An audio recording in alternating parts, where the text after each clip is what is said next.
Hey guys, back with another patch note video. This time we'll be covering changes to Stratholme for patch 1.1 of War in the Plaguelands. If you enjoyed the video, make sure to like, comment, and subscribe. As I was finishing up changes to Stratholme for patch 1.1, I decided to create a standalone derivative of War in the Plaguelands that just includes the 2v2 Stratholme fight. This should give players the opportunity to play the map without needing 24 players, as well as giving newer players the option to practice the Stratholme matchup. The fight is exactly the same as in the 24 player, with the only difference being Cole starts in Stratholme and Saffron arrives earlier. This video will cover changes to Stratholme in patch 1.1, which are implemented in both the new standalone and the next patch. All changes are tentative, and the new standalone map will allow for playtesting to balance the Stratholme matchup before the release of the next patch. In this patch, I spent a massive amount of time rehauling the game's look and feel by updating models, icons, and tooltips.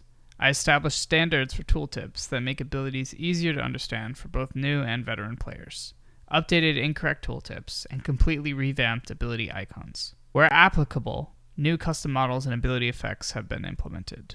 The new look may take some getting used to, but all ability icons now more closely resemble what the ability actually does. If you played World of Warcraft, many icons should be familiar. I did my best to match up WoW ability icons with abilities in the game. This patch will mostly cover hero changes in Stratholme, but the most notable unit change is a rework of Unholy Death Knights. Blood and Frost Death Knights are untouched.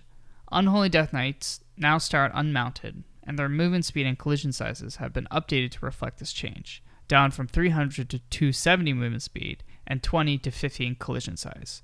However, they now have a new active ability, Mount Death Charger, which allows them to temporarily mount, increasing movement speed to 310 and collision back to 20 for 10 seconds on a 60-second cooldown. This change should give players more options and allow for new emergent gameplay, but will require some balancing after it has been playtested. Stratholme has historically been one of the most controversial and difficult matchups in the game. The fight is so important due to the isolated nature of it and the clashing of the game's super carries that a game's balance can be completely dependent on the skill level of Stratholme's players.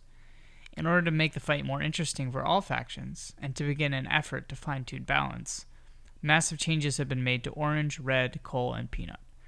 Primary objectives were to make Orange more interesting to play, balancing the snowball effect, and matching the power level of Peanut more closely to Cole. Kel'Thuzad has replaced Baroness and Astari in an attempt to give Orange more power in the matchup. His W has been replaced with Frostbolt Volley, and his E with a less powerful Dark Ritual. His ultimate, Q, attribute bonus, and item are the same.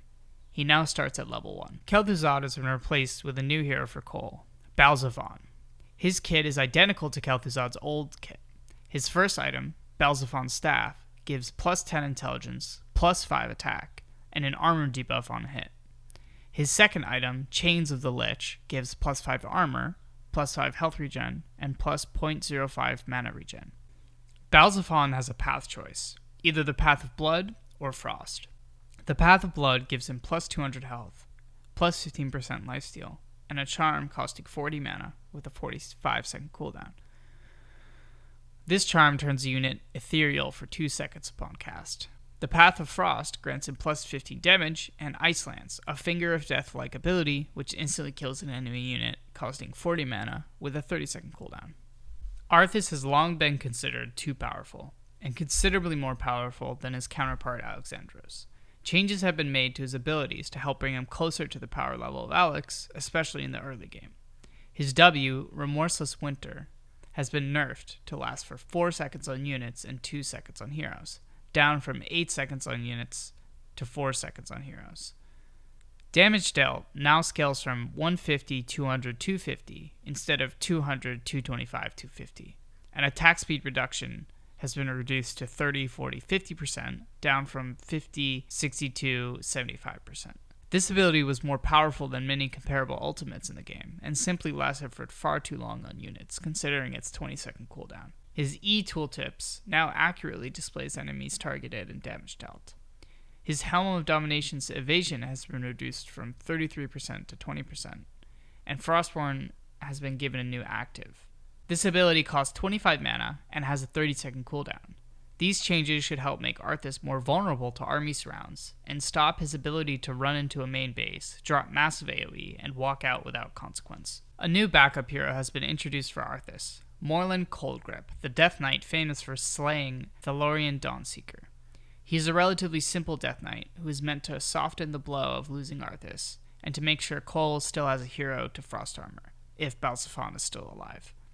His item is Corrupted Quell Delar, taken from the corpse of Thalorian Dawnseeker, which gives him plus 15 damage, plus 5 agility, and plus 20% evasion. His Q is Death Coil, his W is Thunderclap, his E is Resilience Aura, his attribute Unholy Resilience, and his ultimate is Dark Judgment. He arrives when Arthas dies at the level of his death. Baron Rivendare has received a model update, and his Death Coil has been replaced with the more powerful Death Resurgence. Gift of Rivendare has been moved to the F hotkey to accommodate his attribute Death Pact being on T. His Stomp has been renamed to Shadow Fury and has received a graphical update. This minor change was meant to give Baron a bit more survivability, especially considering the increased damage debuff when using his item active. Orange now has a new backup hero for Baron Bloodbane to help mitigate the devastation of losing Baron. His first item, Magistrate's Cuffs, grants plus 3 armor and plus 3 strength. His second item, Keys to Stratholme, gives the ability to summon 3 Militia Guard that last for 30 seconds on a 60-second cooldown. His Q is a Death Coil, his W is a Thunderclap, his E is Cleaving Attack, his attribute Wall of Flesh, and his ultimate is Soul Harvest. Both the undead and alive versions of Ysida Harmone have been buffed. The event now triggers at the 32-minute mark, down from the 45-minute mark, and their auras have been replaced. The alive version has a revive, and the undead version has a reanimation. Both Harmones have been given an item, Ysida's Satchel, which grants plus 150 health, plus 150 mana, plus 5 health regen, and plus 0.05 mana regen. Red and Peanut have received some buffs to help mitigate the snowballing of Orange upon losing some important heroes. For the Stratholme version, Legion has been turned off. These changes are not intended to reward poor play, but give Red/Peanut another chance if they mess up early. Oftentimes, when losing certain heroes, Red/Peanut lose so much power that they can get rolled over within 5 minutes, even if they have all of their other heroes alive or killed some of Orange/Cole's heroes. Malor the Zealous has been replaced as Red's starting hero with a new hero, Sir Thomas. He has the same abilities as Malor, with the exception of his aura, which is changed from Command to Devotion aura, and his attribute bonus being Light's Grace. His starting item is Thompson's Holy Tome, providing plus 15 health regen and plus 6 intelligence. Malor the Zealous now comes into the battlefield upon the death of either form of Demetria, alongside 2 Demetria's bodyguards. His abilities have been updated to be Holy Light on Q, Thunderclap on W, Command Aura on E, and Lay of Hands on R.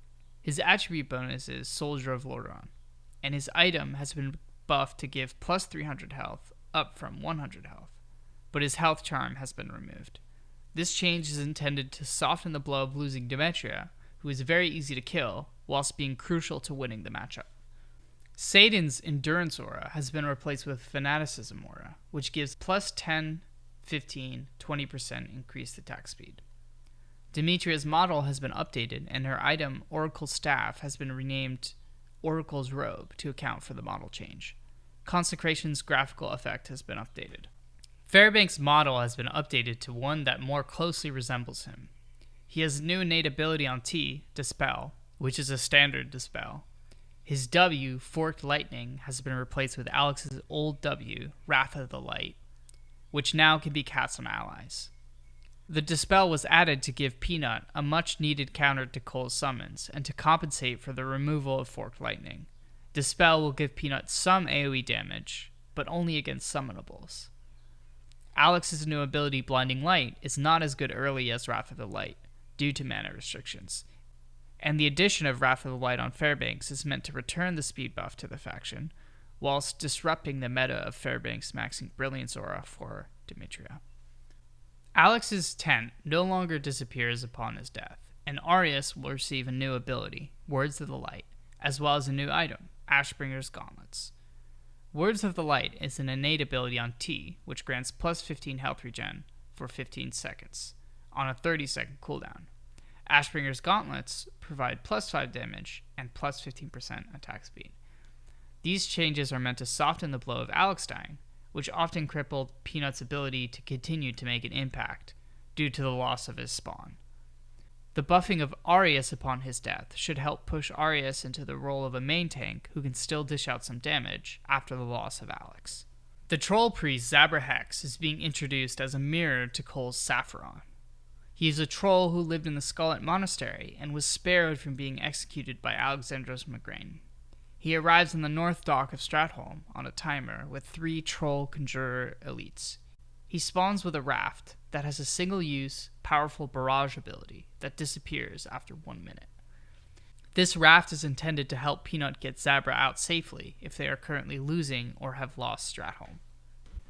Zabrahax is a powerful caster who can provide heavy support to his team in his regular form and push massive DPS in void form. His item is Zabra's Misplaced Staff, which grants plus 15% attack speed, plus 6 intelligence, and minor critical strike. His Q is an empowered healing wave. His W is an AoE inner fire buff similar to Mass Bloodlust, and his E is a stacking rejuvenation. His ultimate is Void Form, which makes his abilities deal damage instead of heal. His Q and E are swapped with damage dealing variants, and his W becomes an AoE damage/armor debuff. Void Form lasts 60 seconds and has a 360-second cooldown. Thanks for watching. The next patch note video will cover the rest of the changes for version 1.1. I spend over 40 hours a week editing War in the Plaguelands, so any support is appreciated.